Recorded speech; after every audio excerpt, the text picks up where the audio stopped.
Siva Yam is president of the United States-China Chamber of Commerce. And I think the first thing is, it is signal that the relationship between U.S. and China is making a U-turn. It comes from decoupling to become selective decoupling. It is a positive sign. It says that both parties are trying to reset and work together for a more positive relationship.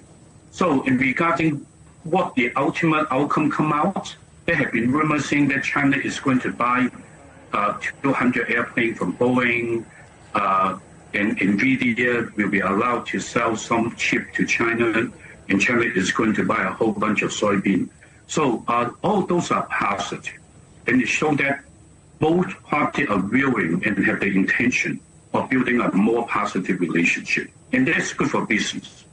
The White House is also talking about an agreement that the two leaders have made to establish a board of trade. How do you see that working in business's favour? There is very limited information.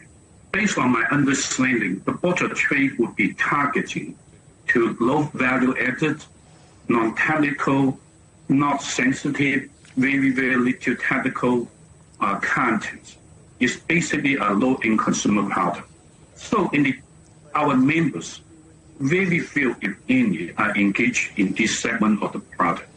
I don't think it really adds a lot of value. But what it does is add more juice in the negotiation and give China a more incentive to do more business, to buy soybean, and at the same time, and it does not hurt the U.S. national security.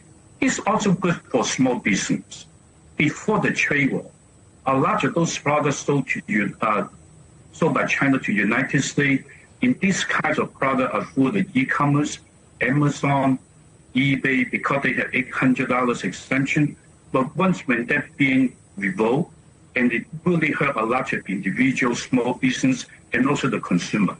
The consumer used to buy an iPhone case for $3 or $4, suddenly they got hit increased to 20-30% more. So I think it is a good sign.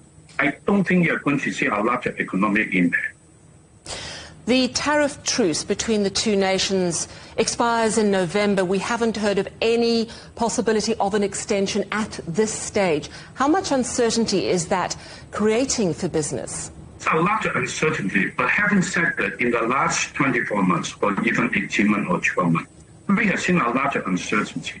That is not very good for business, particularly for small, medium-sized enterprise, because uncertainty make them very difficult to make any business decision. They cannot do the capital budgeting. We are going to hire people, expand. All those things have negative impact. So, and a larger company decided not to take a larger action. So I think this summit give a very good signal that there is a very strong possibility that the trade war will continue to put on hold, so that business will have a breathing room.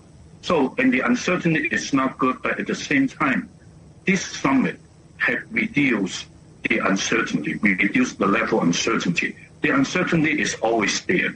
But relative to a few months ago, I think the U.S. company or even Chinese company, they are breathing, have a more breathing room at this point in time. China has now confirmed that President Xi is going to be travelling to the United States later this year. How important is that news for business and an ongoing relationship? I think that's very important. I think both countries, President Trump and President Xi, have signaled they are open to do business. They are open to build a better relationship. How that turn out, we cannot tell at this point in time. But certainly it is a very encouraging signal for the U.S. and Chinese businesses. And certainly a lot of deals need to work out, but it is a good step. It is a big step moving forward.